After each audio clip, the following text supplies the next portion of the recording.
উপজেলা নির্বাচন নিয়ে সারা বাংলাদেশে আওয়ামী লীগের মধ্যে একটা তোড়জোড় চলছে।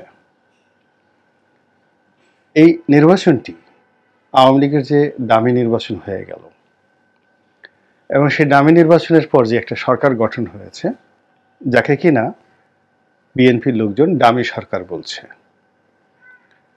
এবং এই ডামি সরকার গঠিত হওয়ার পেছনে দেশি এবং বিদেশি যে চক্রটা ছিল,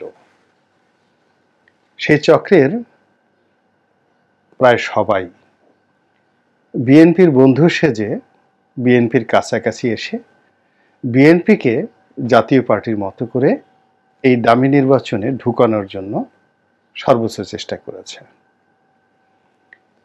এবং এই ডামি গ্রুপ, তারা হয়তো কেউ রাষ্ট্রদূত, কেউ হয়তো ব্যবসায়ী, তাদের একটা বিরাট সিন্ডিকেট বিএনপির বন্ধু সেজে পুরো 2023 সন পর্যন্ত বিএনপিকে এমনভাবে প্রলুব্ধ করেছে, প্রভাবিত করেছে, মোহগ্রস্ত করেছে, যাতে করে মনে হয় যে এদের মতো আপন আর কেউ নেই। ঠিক নবাব মুর্শিদ কুলি খানের পর যখন সরফরাজ খান ক্ষমতায় এলেন, অর্থাৎ মুর্শিদ কুলি খানের পর তার মেয়ের জামাতা সুজাউদ্দিনের পর মুর্শিদ কুলি খানের যে দৌহিত্র সরফরাজ খান ক্ষমতা এলেন এবং তাকে হত্যা করে, নির্মমভাবে হত্যা করে বাংলার সিংহাসনে এলেন আলীবর্দী খান। 1741 সন থেকে আলীবর্দীর জীবনে এক অভিশাপ নেমে এলো, সেটি হলো ঠগীদের অত্যাচার। ঠগী কারা ছিলেন? তারা মারাঠা রাজা ছিলেন এবং তার সৈন্যবাহিনী। তারা কি করলো, এই মুর্শিদ কুলি খানের যে নাতি সরফরাজ খান, তার আবার ছেলে, যিনি দ্বিতীয় মুর্শিদ কুলি খান রূপে এই বাংলা বিহার এই দুটো রাজ্য থেকে পালিয়ে গিয়ে উড়িষ্যাতে একটি স্বাধীন রাষ্ট্র তিনি কায়েম করলেন। তার যে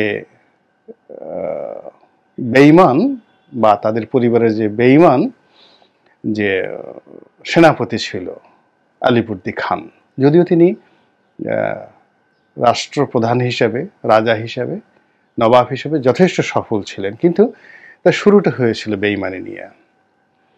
তো মুর্শিদ কুলি খানের এই বংশধরকে, দ্বিতীয় মুর্শিদ কুলি খানকে উড়িষ্যা থেকে তাড়িয়ে দিলেন হলো আলীবর্দী খান।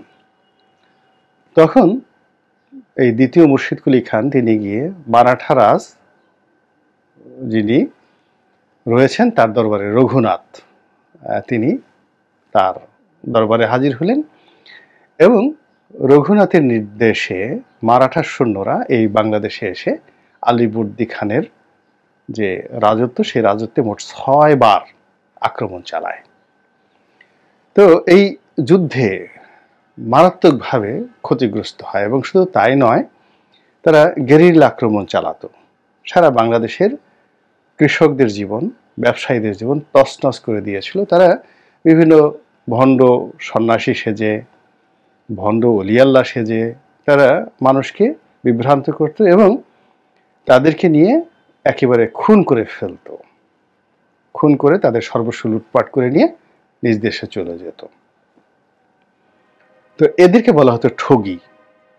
ঠগী মানে যারা মানুষকে ঠকায়।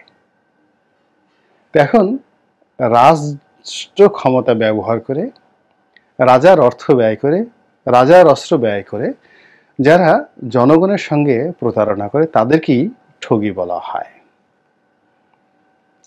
তো ইতিহাস দেখেন কি নির্মম, যে মুর্শিদ কুলি খানের সেই দৌহিত্র সরফরাজ খানের সঙ্গে যে নির্মম আচরণ করা হয়েছে, যে বেঈমানি করা হয়েছে, তার ঠিক বেশি দিন না, 1741 আর 1756, মাত্র 15 বছরের মাথায় সেই আলিবর্দী খানের যে নাতি সিরাজউদ্দৌলার সঙ্গে একই তার যে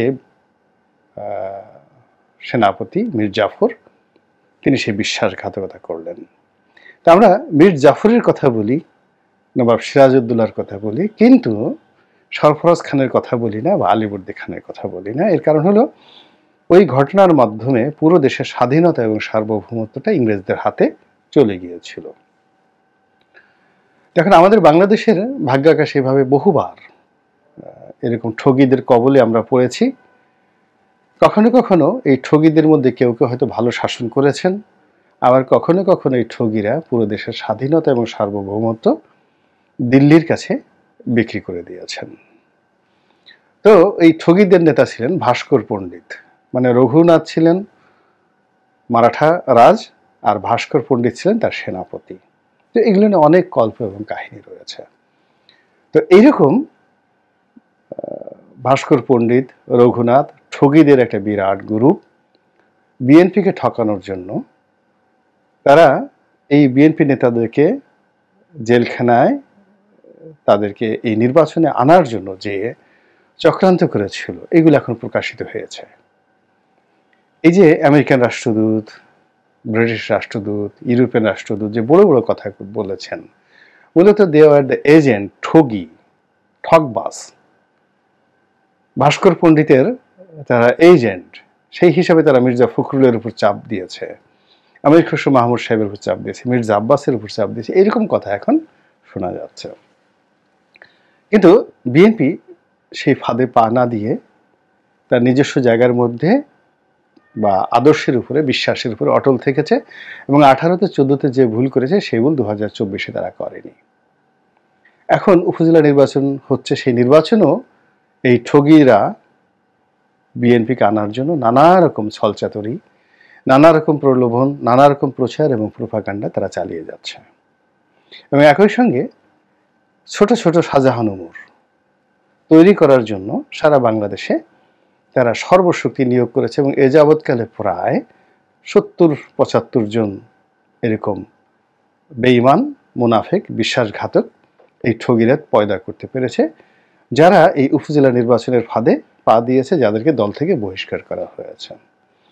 তো এ যাবৎকালে অলমোস্ট যদি প্রায় 4000 প্রার্থী ধরেন, তার মধ্যে 70-75 জন বেঈমান, মুনাফেক, এটা কোনো সংখ্যাই নয়।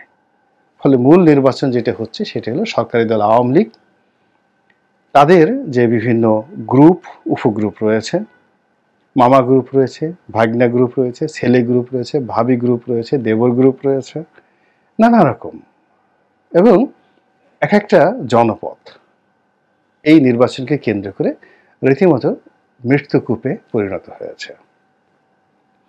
যে বিভেদ সেই দামি নির্বাচনের সময় হয়েছে, যে মারামারি, যে কাটাকাটি, যে ক্রোধ, যে অশান্তি এবং যে শত্রুতা, এটি এই উপজেলা নির্বাচনের সময় এসে একেবারে বিস্ফোরিত হবার মতো উপক্রম দেখা দিয়েছে।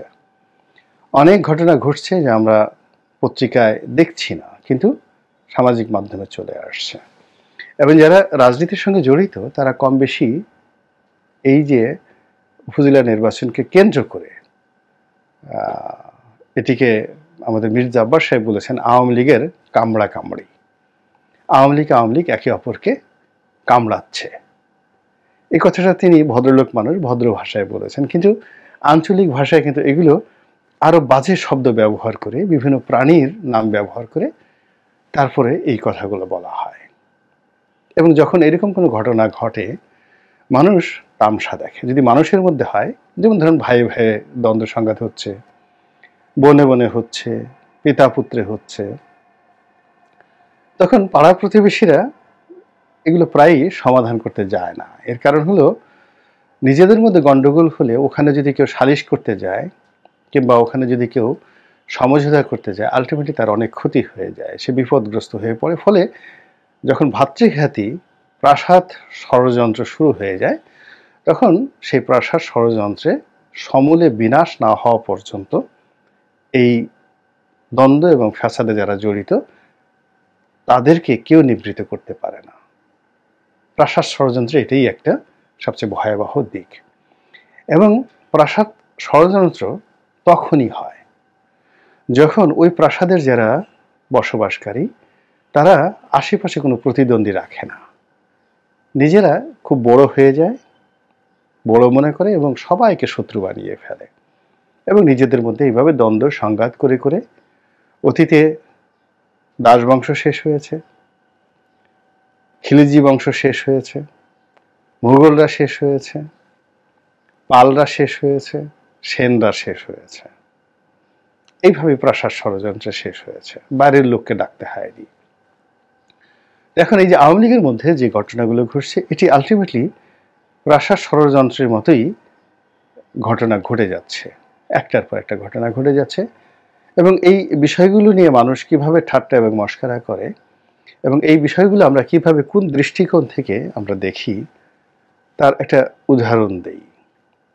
মানে সেটা হলো যখন আপনি বা আমরা যখন রাস্তায় চলি, যখন নিকৃষ্ট প্রাণী, সমাজে যারা নিকৃষ্ট প্রাণী, মানে আমাদের প্রকৃতির নিকৃষ্ট যারা প্রাণী, রাস্তায় তাদের স্বামী স্ত্রীর মধ্যে বা নারী পুরুষের মধ্যে, মানে পুরুষ প্রাণী এবং নারী প্রাণীটির মধ্যে যখন প্রেম হয়, ভালোবাসা হয়, যৌন সঙ্গম হয়, তো ওই দৃশ্য খুব বেহায়াপনার সাথে তারা করে, নিকৃষ্ট প্রাণীগুলো করে।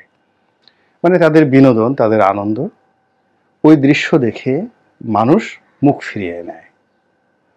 কিছু কিছু মানুষ লাঠি নিয়ে তেড়ে আসে তাদের এই আনন্দ ফুর্তি বন্ধ করার জন্য।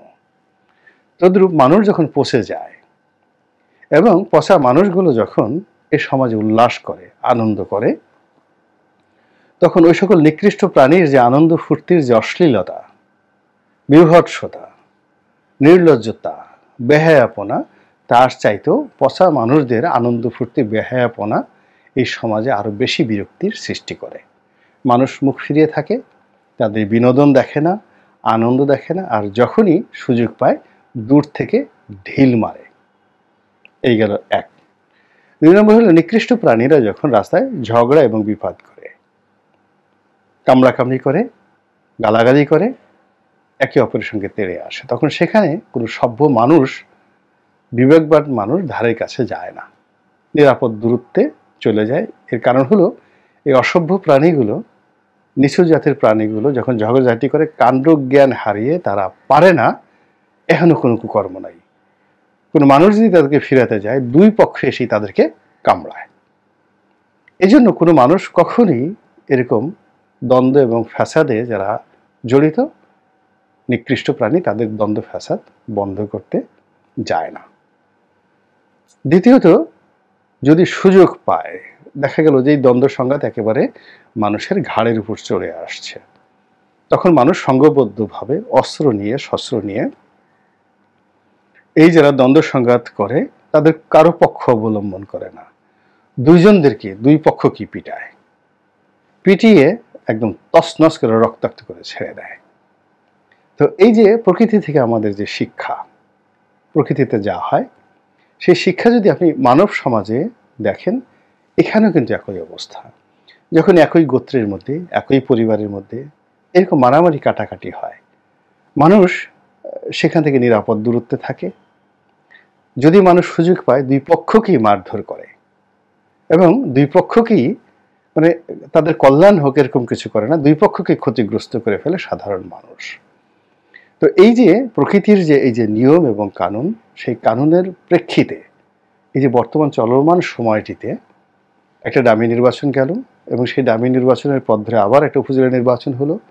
সেই উপজেলা নির্বাচনে, ডামি নির্বাচনে যে সকল, মানে জাতীয় সংসদের ডামি নির্বাচন বলতে বিএনপি যেটিকে আখ্যা দিচ্ছে, সেই ডামি নির্বাচনের আদলে এখন যে উপজেলা নির্বাচন হচ্ছে, সেই নির্বাচনকে কেন্দ্র করে ডামি নির্বাচনে যে রেকর্ড হয়েছে, সেই রেকর্ডকে অচিরেই এই নির্বাচনের ফলাফল ভেঙে ফেলবে এবং এটি নতুন কলঙ্কজনক, ঘৃণিত, নিন্দিত এবং বিভৎস অনেকগুলো রেকর্ড বাংলাদেশের এই রাজনীতিতে তৈরি হতে যাচ্ছে।